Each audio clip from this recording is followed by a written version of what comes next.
குடிகாத்த குலமகளே சக்கதேவி அம்மா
தாய்மார்களே, நண்பர்களே, வட்டார நாடக கலா ரசிக பெருமக்களே, பகதூர் வெள்ளையத்தேவன் வணக்கம் வணக்கம்.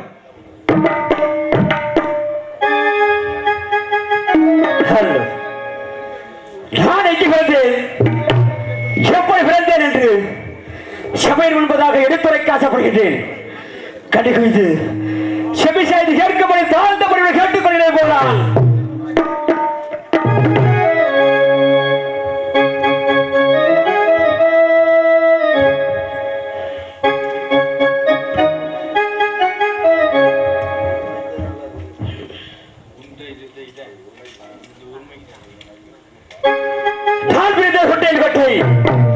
வளர்ந்த பாஞ்சாலி நாடு இருப்பதோ வல்ல நாட்டில் இருக்கின்றன போலாம்.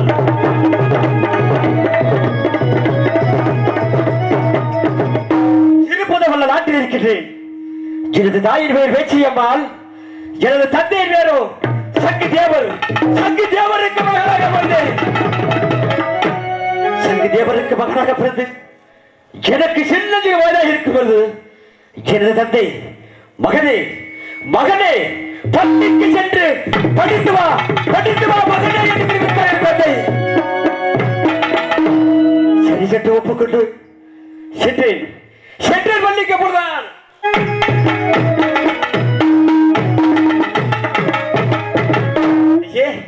பள்ளிக்கு சென்று படிப்பு வரவில்லை தந்தையா என்று தெரிவித்தேன். பள்ளிக்கு சென்று படிப்பு வரவில்லையா? அப்படி என்றால் நமது வீட்டில் இருக்கக்கூடிய ஆடு மாடுகளை மேய்த்து மகனை தெரிவித்தார் தந்தை. சரி சென்று ஒப்புக்கொண்டு வீட்டில் இருக்கக்கூடிய ஆடு மாடுகளை ஓட்டி சென்று காட்டிருக்க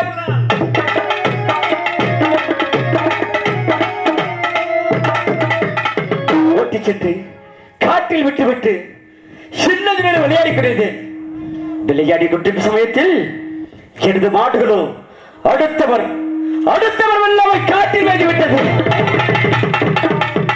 அந்த காட்டர்கள் யாருடைய மாடுகள் கேட்டப்பட்டது. ஐயா, என்னுடைய மாடுகள் தான், விட்டு விடுங்கள் என்று தெரிவித்தேன். என்ன மாட்டை காட்டில் விட்டு சின்னது விளையாடி கொண்டிருக்கையா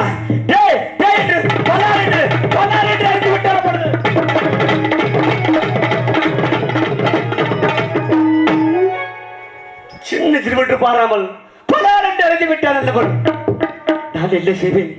சின்ன சிறுவல்லவா சென்று என் தந்தை சங்கு தேவர் இருக்கும் இடத்தை நோக்கி சென்று பொழுது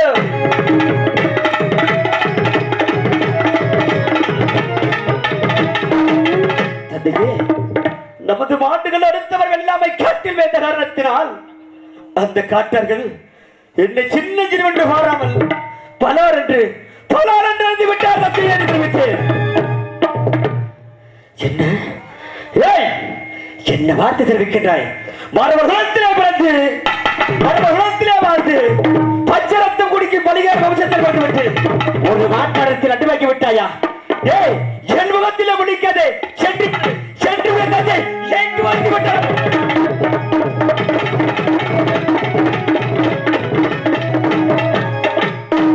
என் முகத்தில் முடிக்காதே, சென்று தந்தை எட்டு வைத்து விட்டார். அப்போது நான் என்ன செய்வேன்? சின்ன அல்லவா, எங்கு செல்வது ஒன்றுமே புரியவில்லை எனக்கு. சென்றேன் அன்னையாபுரம் நெல்லூரை சேர்ந்த எனது அத்தமிழாகிய பாண்டிய தேவருள்ள நாடு சென்றேன். அப்பொழுது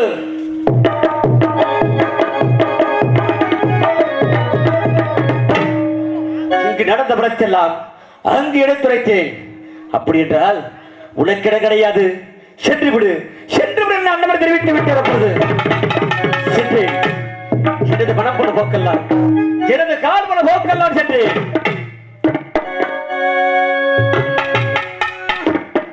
வீடு நமக்கு சொந்தமில்லை, போடா சின்ன தம்பி, அதனால நமக்கு துன்பமில்லை. போடா சின்ன வீடு நமக்கு சொந்தமில்லை, போடா சின்ன தம்பி, அதனால நமக்கு துன்பமில்லை. போடா சின்ன தம்பி,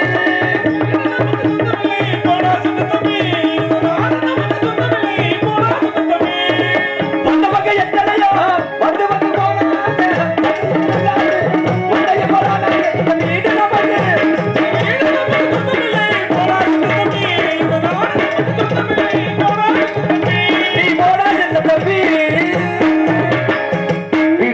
காடு சொந்தமில்லை என்று எனது கால் போன போக்கெல்லாம், எனது மனம் போன போக்கெல்லாம் போய்கொண்டிருக்கிறேன். அப்படி செல்கின்ற படியில் எனக்கோ பசியாகிவிட்டது. பார்த்தேன், கண்ணுக்கு எட்டிய தூரத்தில் கம்ம கருதுகள் விளைந்திருந்தது. அப்பொழுது அந்த கம்ம கருதுகளை உடைத்து தேய்த்து தின்பதற்காக சென்ற நம்ம கம்மர்கள் வைக்கப்படலாம்.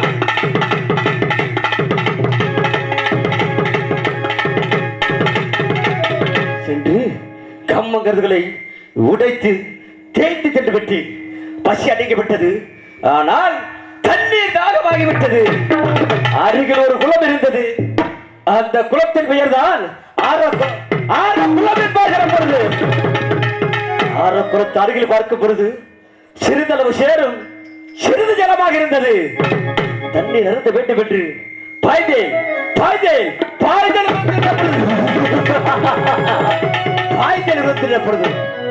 பாய்ந்து அந்த சேராகப்பட்டது என்னுடைய சிறந்த பாகத்தை மட்டும் ஆழ்த்தி விட்டது.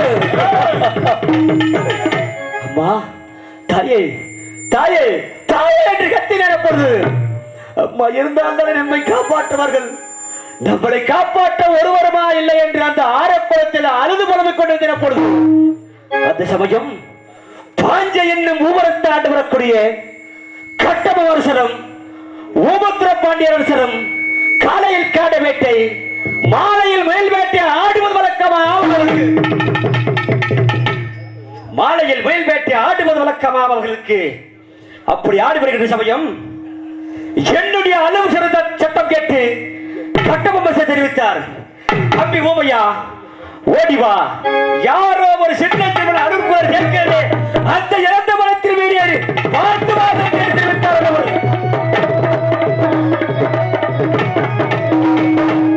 அண்ணவர் வந்து பார்க்கின்ற பொழுது என்னுடைய சிரசமாக மட்டும் வெளியே தெரிந்தது. அண்ணா ஓடி வாருங்கள், யாரோ ஒரு சின்ன சிறுவன் சேற்றில் அகப்பட்டு விட்டார், அண்ணவனை காப்பாற்ற வேண்டும், ஓடி வாருங்கள் என்று தெரிவித்தார்.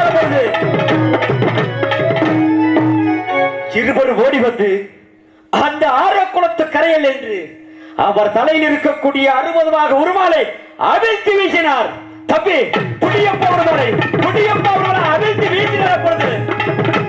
பிடித்தேன் உருமாலை 16 வேகை போல் துள்ளி குதித்த பொழுது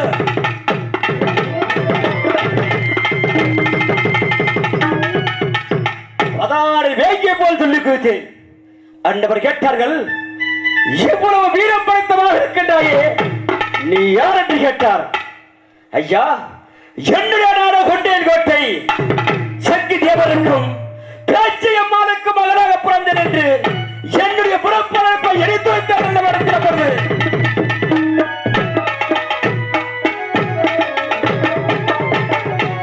சரி என்று ஒப்புக்கொண்டு அழைத்து சென்றார்கள். எங்கழைத்து சென்றார்கள்? பாஞ்சால குறிச்சி கண்ணு அழைத்து சென்றார்கள். என்னவர்கள்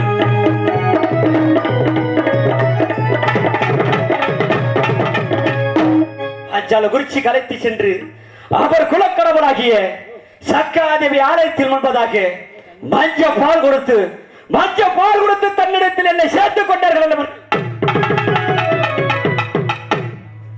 அதற்கு பிறகு பாதையில் கண்டெடுத்த பாலகனுக்கு ஒரு பெயர் சூட்டு விழா நடத்த வேண்டும் என்று பெயர் வைத்தார்கள்.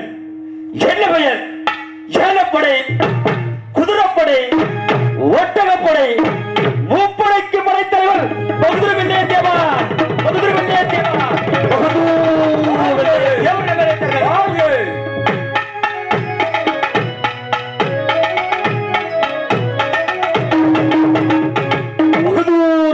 தேவனுக்கு பயப்பட்டார்கள் அவர்கள். அது மட்டுமல்லாமல் எனது அத்தை பெண்கள் 6 பெண்களின் திருமணம் முடித்து வைத்தார்கள் என் தந்தையர்கள். அன்று முதல் இன்று வரை வல்ல நாட்டில் ஒரு சிற்றரசராக வாழ்ந்து வருகின்றேன். அப்படி வாழ்ந்து வருகின்ற சமயம் ஒரு நாள் சமயம் வல்ல நாட்டில் இத்திரை செய்து விடுந்தேன். எனது குலக்கடவுளாகிய சக்காதேவி என்று சொப்பனத்தில் உச்சரித்தது, மகனே பகுதிர் வெள்ளைய தேவா, உனக்கு என்னடா உறக்கம்? உன் தந்தை இருவரும் அந்த ராமநாதபுர எலிகோடு சிறைச்சாலையில் அடைத்து வைத்திருக்கின்றானே, உனக்கு என்னடா உறக்கம் என்று தட்டி எழுப்பி சக்காதேவி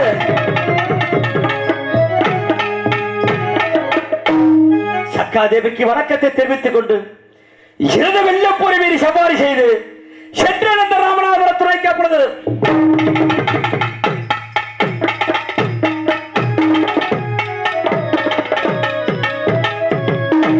ராமநாதபுரம் சென்று அந்த ராமநாதபுரம் எலிகோடு சிறைச்சாலையை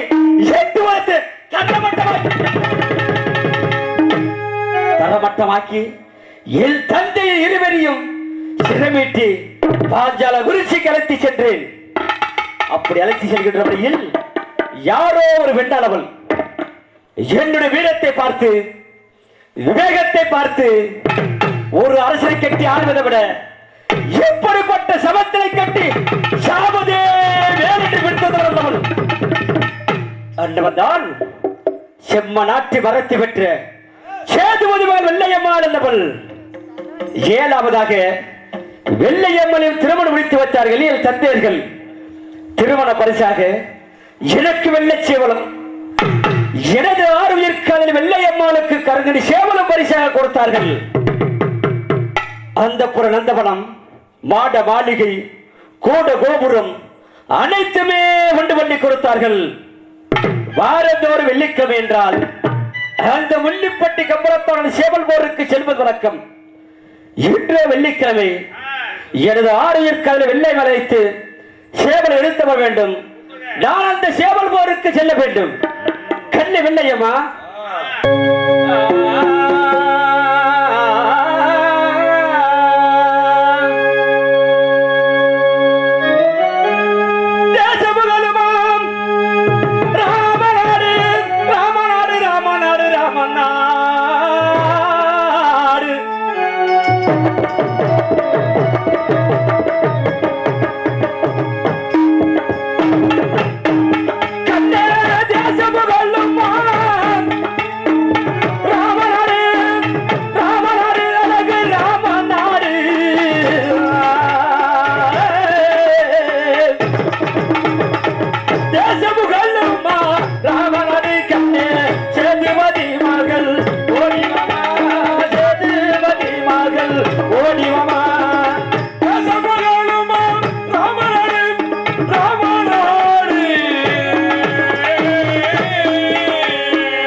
காரணம் என்று புரியவில்லை.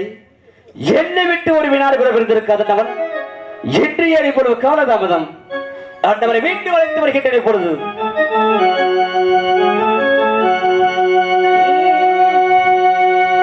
அந்த கிளி அருகிலேயே அருகிலில் வா வெள்ளையம்மா, உன்னையே காணாமலே உருகிறேண்டி உள்ளமம்மா.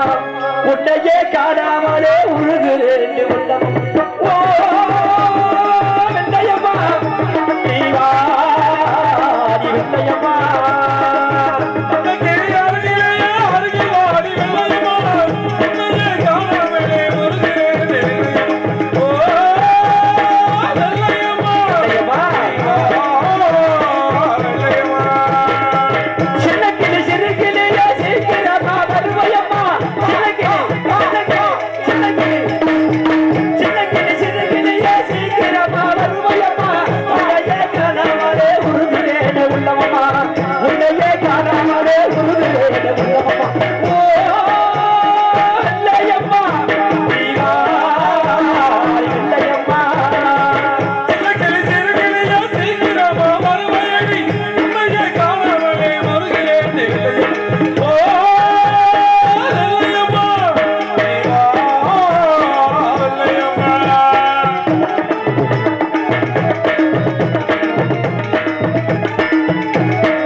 அவள் அவள் அவள்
காதலிக்கின்றேன் காதலை எதிர்பார்த்திருக்கின்றேன் காதலையாமல் வருவார் மாறுவானோ என்று சொல்லி வந்தவனானுமே எதிர்பார்க்கிறேன் வந்தவனானுமே எதிர்பார்க்கிறேன். ஏது காரணம் என்று புரியவில்லை. என்னை விட்டு ஒரு வினாடி கூட பிறந்திருக்காது நபன். இன்று ஏன் இவ்வளவு காலதாமதம்? ஒருவேளை சேவல் கட்டு மங்களாவில் சேவலுக்கெல்லாம் தீர்வு வைத்துக் கொண்டிருப்பாள். அந்தவரை நானே சென்று அழைத்து வருகின்றேன். வெள்ளையம்மா எதிர்பார்த்திருக்கின்ற